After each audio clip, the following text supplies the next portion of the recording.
નમસ્કાર વિદ્યાર્થી મિત્રો, ધોરણ 7 વિષય ગણિત પ્રકરણ નંબર 5 રેખા અને ખૂણા, જેમાં ભાગ 1 થિયરી વિશેનો આપણે અભ્યાસ કરવાના છીએ.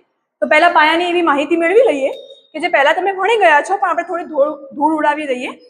કે સૌપ્રથમ વાત કરીએ રેખાની, તો આ પ્રમાણે રેખા હોય છે જે બંને તરફ અનંત સુધી જાય છે. જો આની પર બિંદુ A અને B આપી દઈએ તો રેખાને કઈ રીતે દર્શાવી શકીએ? આ પ્રમાણે રેખા AB. એ જ પ્રમાણે આપણે વાત કરીએ કિરણ, તો કિરણને એક અંત્ય બિંદુ હોય છે અને બીજી તરફથી અનંત સુધી જાય છે. એને પણ આપણે જો AB નામ આપી દઈએ તો એને પણ આ જ પ્રમાણે ઉપર કિરણ અને નીચે AB દર્શાવીએ છીએ. બીજી વાત કરીએ રેખાખંડની, તો રેખાખંડને બે અંત્ય બિંદુ હોય છે, બરાબર? બે અંત્ય બિંદુઓ હોય છે અને રેખાખંડને આપણે માપી શકીએ છીએ. જો આને આપણે AB નામ આપીએ તો એને આપણે કેવી રીતે દર્શાવી શકીએ? આ રીતે, રેખાખંડ AB. આને કેવી રીતે બોલાય? રેખા AB, કિરણ AB અને રેખાખંડ AB. બીજી વાત કરીએ તો એક બિંદુમાંથી અસંખ્ય રેખાઓ પસાર થાય છે. આ પ્રમાણે પણ જાય, આમ પણ જઈ શકે, આમ પણ જઈ શકે, એટલે એક બિંદુમાંથી અસંખ્ય રેખાઓ પસાર થાય છે.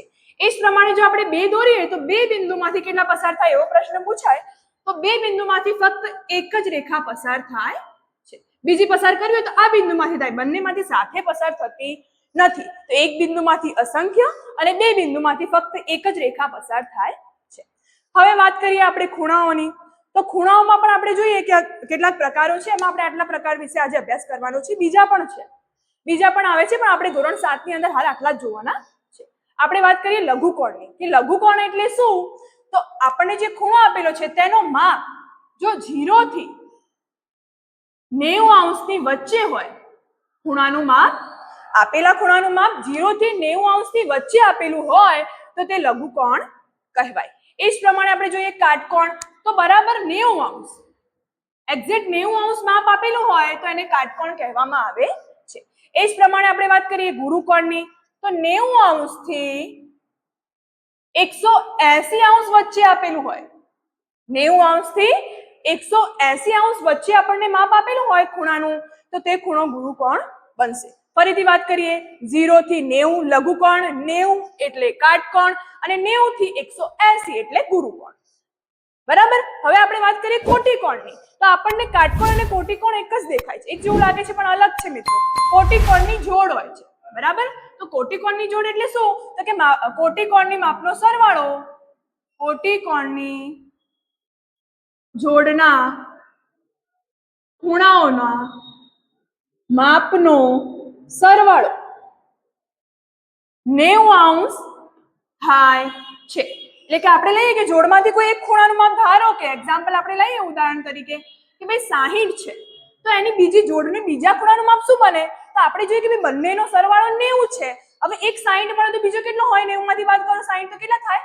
30 થાય. તો એક આપણને 60 અંશ મળે તો બીજો આપણને મળશે 30 અંશ. એ જ પ્રમાણે ધારો કે એક લઈએ આપણે 40 છે તો બીજો કેટલો મળે? આપણે 90 માંથી 40 બાદ કરો તો કેટલા મળે છે? 50. એટલે કે કુલ મળીને વાત એટલી છે કે બંનેનો સરવાળો આપણે 90 થવો જોઈએ. તો આને આપણે જોઈએ 60 અને 30 પણ 90 થાય છે, એ જ પ્રમાણે 40 અને 50 પણ 90 થાય છે. તો આપણને કીધું હોય કે કોઈ એક કોટીકોણની જોડમાં કોઈ એક ખૂણાનું માપ આપ્યું હોય તો બીજા ખૂણાનું જો માપ શોધવાનું કહ્યું હોય તો 90 માંથી બાદ કરી દેવાના. યાદ રાખવાનું કે બંનેનો સરવાળો કેટલો થાય છે? 90 અંશ થાય છે. કાટકોણ અલગ છે, કાટકોણનું માપ 90 હોય છે, આપણને કોટીકોણની જોડ કીધી છે તો બંનેનો સરવાળો 90 થાય છે, બરાબર? એ જ પ્રમાણે આપણે જોઈએ રેખિક જોડ, તો રેખિક જોડમાં આ પ્રમાણેની આકૃતિ જોઈએ તો આપણે જોઈએ કે આ જે બે ખૂણા બને છે, રેખિક જોડમાં જે બે ખૂણા બને છે તેમની એક બાજુ સરખી રહે છે, એક બાજુ સામાન્ય હોય છે. એક બાજુ કહીએ કે ભુજ કહીએ, એક ભુજ સામાન્ય હોય છે. આ બાજુ ખૂણો પણ આ બાજુ આવી અને આ બાજુના ખૂણામાં પણ આ બાજુ, બંનેમાં એક સામાન્ય બાજુ આવે છે. એ જ પ્રમાણે એક બિંદુ પણ સામાન્ય મળે છે, શિરોબિંદુ પણ સામાન્ય મળે છે. તો આ જે બે ખૂણાઓ છે એને રેખિક કોણની જોડ કહે છે. આ પહેલો ખૂણો અને બીજો ખૂણો લઈએ તો આ બંને ખૂણા રેખિક કોણની જોડ મળે છે અને બંનેનો સરવાળો 180 થાય છે. આનો અને આનો સરવાળો એટલે કે ખૂણા 1 અને ખૂણા 2 નો સરવાળો કેટલો થાય છે? 180 અંશ થાય છે. અહીંયા કેટલો થાય છે? 90, અને અહીંયા બંનેનો સરવાળો કેવો થાય છે? 180. એટલે પૂરક હોય છે મિત્રો. પૂરક શબ્દ પણ તમારે યાદ રાખવાનો છે. પૂરક એટલે શું હોય? સરવાળો 180 અંશ. તો પૂછાય કે રેખિક જોડે કેવી હોય છે? તો પૂરક હોય છે. પૂરક એટલે શું? બંનેનો સરવાળો 180 થાય છે. કોટીકોણનો 90 અને રેખિક જોડનો 180. એ પ્રમાણે આપણે છેદિકાની વાત કરીએ તો છેદિકા એટલે કે બે રેખાઓ હોય આપણે અને એકબીજાને છેદતી હોય તો બે રેખાઓ એકબીજાને એક સામાન્ય બિંદુએ છેદે છે તેને આપણે છેદ બિંદુ કહીએ છીએ. તો આપણે લઈએ કે ભાઈ આ રેખા છે L અને એ પ્રમાણે આ રેખાને લઈએ M. તો આ રેખા L અને રેખા M એ આપણને O બિંદુએ છેદે છે. તો જ્યારે આ O બિંદુએ છેદે છે તો આપણે જોઈએ કે આજુબાજુ કેટલા ખૂણા બને છે.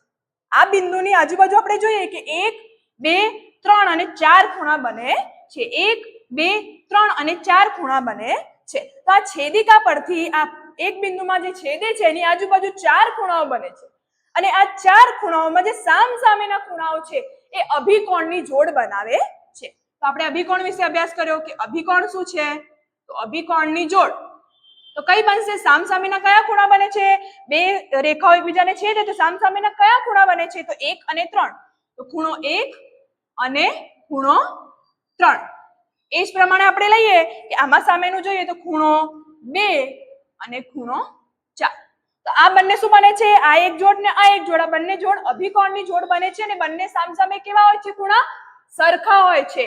અભિકોણની જોડ કેવી હોય છે સરખી હોય છે. આ 50 તો આ 50 આ 60 તો આ 60.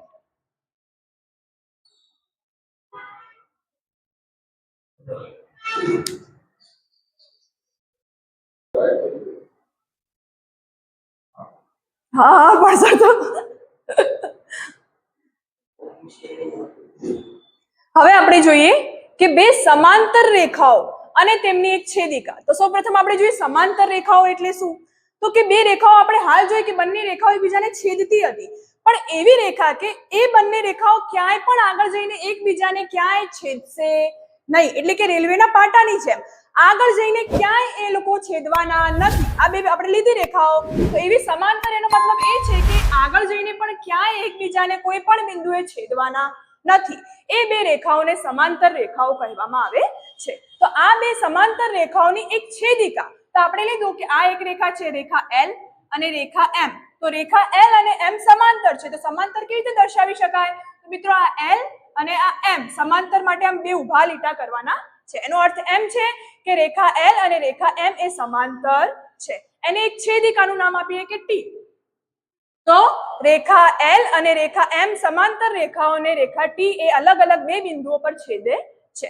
તો આ છેદવાથી કેટલા ખૂણા બને છે મિત્રો તો આપણે જોઈ શકીએ કે 1 2 3 4 5 6 7 અને 8 એટલે આપણે આ આકૃતિ દોરી એમાં કેટલા ખૂણા બન્યા છે 8 ખૂણા બન્યા છે. અને આ 8 ખૂણા પ્રમાણે આપણે અમુક જોડો વિશે અભ્યાસ કરવાનો છે. આ થિયરી જોવાની છે. તો આપણે પહેલા નામ આપી દઈએ કે લાઈનસર નામ આપીએ તો આ 1 આ 2 આ 3 આ 4 આ 5 આ 6 આ 7 ને આ 8 8 ખૂણાઓના નામ આપી દીધા બરાબર. હવે આપણે જોઈએ અનુકોણ તો અનુકોણની જોડ આવે તો આપણે યાદ કરવાના છે F સીધો F કાં તો ઊંધો F. તો કે આ શું છે તો F ની અંદર આપણે જોઈએ કે આ બે ખૂણા બને છે અહીંયા એ જ પ્રમાણે અહીંયા ખૂણા બને છે અને એ પણ એક તરફના એટલે અનુકોણ આવે ત્યારે આકૃતિમાં આ જે આપણે છેદિકા છે છેદિકાની આ બાજુ કાં તો છેદિકાની આ બાજુ જોઈશું. તો પહેલા આપણે છેદિકાની આ બાજુના ખૂણા જોઈએ એમાં પણ જે સમાંતર રેખાઓ છે એની ઉપરના ખૂણા આપણે આ જે છેદિકા છે એની એક બાજુના એમાં પણ સમાંતર બાજુ રેખાઓની ઉપરના ખૂણા તો ઉપરના ખૂણા કયા બને 1 અને 5. એ જ પ્રમાણે એ બાજુના નીચેના ખૂણા તો કયા બને 4 અને 8 એટલે ઉપરના 1 અને 5 અને નીચેના 4 અને 8 1 અને 5 4 અને 8 એ આપણા અનુકોણની જોડ બને છે. તો આપણે લખીએ કયા બને ખૂણો 1 અને કયો ખૂણો ખૂણો 5 તેમજ બીજો કયો બને છે ખૂણો 4 અને ખૂણો 8 તો ખૂણો 4 અને ખૂણો 8. એ જ પ્રમાણે હવે આ બાજુ જોઈએ તો આ બાજુ પણ સમાંતર રેખાઓની ઉપરના ખૂણા કયા છે 2 અને 6 એ જ પ્રમાણે નીચેના કયા છે 3 અને 7. તો આપણે લઈએ કે ખૂણો 2 અને ખૂણો 6 તેમજ નીચે કયા છે આપણે જોઈએ તો ખૂણો 3 અને ખૂણો 7. તો આ જે જોડ છે એ પણ સરખી હોય છે. તો આપણે જોઈએ કે 1 અને 5 ખૂણા પણ સરખા રહેશે 4 અને 8 2 અને 6 અને 3 અને 7 એટલે એ ખૂણાઓ કેવા રહે છે અભિકોણની જોડ કેવી હોય છે સરખી હોય છે. એટલે આપણે જોઈએ F બને છે આ નીચેના ખૂણા ઉપરના ખૂણા મિત્રો. એ જ પ્રમાણે હવે આપણે જોઈએ યુગ્મ કોણની જોડ તો આમાં આપણે F યાદ રાખીશું અને આમાં આપણે યાદ રાખીશું Z સીધો Z હોય કાં તો ઊંધો Z હોય. એમાં જે અંદરના ખૂણા બને છે એ યુગ્મ કોણની જોડ હોય છે અને યુગ્મ કોણની જોડ પણ સરખી હોય છે. તો આપણે જોઈએ અહીંયા ક્યાં ઝેડ બને છે, તો આ બે સમાંતર રેખાઓમાં આપણે આમ જોઈ શકીએ. તો ઘણા થાય કે ક્યાં ઝેડ છે, પણ પરફેક્ટ ઝેડ નથી બનવાનું, પણ આ આપણે સમજૂતી માટે છે કે આપણને યાદ રહે. તો આપણે જોઈએ કે આ ઝેડ બને છે તો એમાં કયા ખૂણા છે, આ અને આ ખૂણો બને મિત્રો. એ જ પ્રમાણે જો આ ઊંધો ઝેડ બનાવીએ તો આ અને આ અંદરના ખૂણા બને છે, એટલે કે 4 અને 6 અને 3 અને 5. તો આપણે જોડ લખીએ, કઈ બને છે 4 અને 6. એ જ પ્રમાણે આ બાજુ કઈ બને છે 3 અને 5. તો ખૂણો 3 અને 5. તો આપણે જોઈએ કે અહીંયા 2 જોડ મળે છે, અહીંયા આપણને 4 જોડ મળે છે. યુગ્મ કોણની બંને જોડો છે એ સરખી હોય છે. આનું માપ 50 હશે તો આનું પણ માપ 50 હશે. હવે આગળ જોઈએ અંતઃકોણ. તો આપણે અંતઃકરણ નહીં કહેતા, અંદરથી આત્માથી, આત્માથી અંદરની વાત કરવામાં આવી છે. તો આપણે લઈએ કે આ બહારના ખૂણાઓ છે, તો આ ખુલ્લા બહારના ખૂણાઓ નથી લેવાના, આપણે લેવાના છે અંદરના ખૂણા. તો આ બાજુ અંદરના કયા ખૂણા થાય, આ બંને, આ પાસ પાસેના ખૂણા. એ જ પ્રમાણે આ પાસ પાસેના જે ખૂણા છે એ અંતઃકોણની જોડ બનાવે છે. તો આમાં આપણે જો કોઈ ચિહ્ન લઈએ તો આ પ્રમાણે સી જેવું, જો કે સી પણ ના કહેવાય, પણ આ પ્રકારનું આકાર હોય છે જેના અંદરના ખૂણા આપણે કહીએ. પણ યાદ રાખવા માટે આપણે પૂરતું કહી શકીએ કે સી જેવો આકાર બને છે. તો આમાં અંદરના ખૂણા લઈએ તો કયા છે 3 અને 6 અને 4 અને 5, એટલે 2 જોડ મળે છે. તો આપણે લખીએ કે ખૂણો 3 અને 6. એ જ પ્રમાણે આ બાજુ કઈ બને છે ખૂણો 4 અને 5. અને મિત્રો આપણે હાલ સુધી જોયું કે અનુકોણની જોડ સરખી હોય છે, યુગ્મ કોણની જોડ પણ સરખી હોય છે, પરંતુ અંતઃકોણની જે જોડ છે એ પૂરક હોય છે. પૂરક એટલે શું, આપણે હાલ જ આગળ જોયું, પૂરક એટલે બંને ખૂણાઓના માપનો સરવાળો એ 180 થવો જોઈએ. તો આપણે જોઈએ કે આ બંને ખૂણાઓ પૂરક છે, આ બંને ખૂણાઓ અંતઃકોણની જોડ છે, માટે 180 થશે સરવાળો. તો આપણે અહીંયા જોઈએ કે ખૂણો 3 વત્તા ખૂણો 6 બરાબર કેટલા થશે 180 અંશ. એ જ પ્રમાણે ખૂણો 4 વત્તા ખૂણો 5 બરાબર 180. એટલે કોઈ પણ એક ખૂણાનું માપ આપ્યું હશે તો બીજા ખૂણાનું માપ આપણે 180 માંથી બાદ કરીને મેળવી શકીએ છીએ. તો ફરી વાત કરીએ, અંતઃકોણ કેવા હોય છે, પૂરક હોય છે, બાકી અનુકોણ અને યુગ્મ કોણ એ સરખા હોય છે.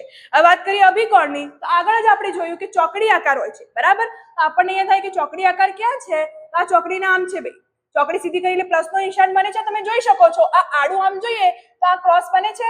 તો આમાં જ આપણે જો અભિકોણની જોડ પણ નીકાળીએ તો આ બને એક આ જોડ ને એક આ જોડ. એ જ પ્રમાણે અહીંયા પણ 2 રેખાઓ એકબીજાને એક બિંદુએ છેદે છે, તો અહીંયા પણ સામસામેના ખૂણાઓ બને છે, એટલે 4 જોડ મળે છે. તો આપણે ફટાફટ લખી દઈએ કે કઈ જોડ મળે, તો આમાં 2 અને 4 મળે છે, 2 અને 4. એ જ પ્રમાણે અહીંયા લખીએ 1 અને 3 બને છે, તો ખૂણો 1 અને ખૂણો 3. એ જ પ્રમાણે અહીંયા લખો 6 અને 8, ખૂણો 6 અને ખૂણો 8, અને ખૂણો 5 અને 7, ખૂણો 5 અને 7. તો વિદ્યાર્થી મિત્રો આપણે જોયું કે આ બે જો સમાંતર રેખાઓ હોય એને કોઈ એક છેદિકાઓ બે અલગ બિંદુએ છેદતી હોય તો 8 ખૂણા બને છે, અને આ 8 ખૂણાઓ પરથી કેટલીક જોડ બને છે. જોડ વિશેનો આજે આપણે અભ્યાસ કર્યો છે. ભાગ 1 ની અંદર આપણે આટલી થિયરી રાખીશું. ભાગ 2 ની અંદર આ થિયરીનો આપણે દાખલામાં કેવી રીતે ઉપયોગ કરવાનો છે એ જોઈશું.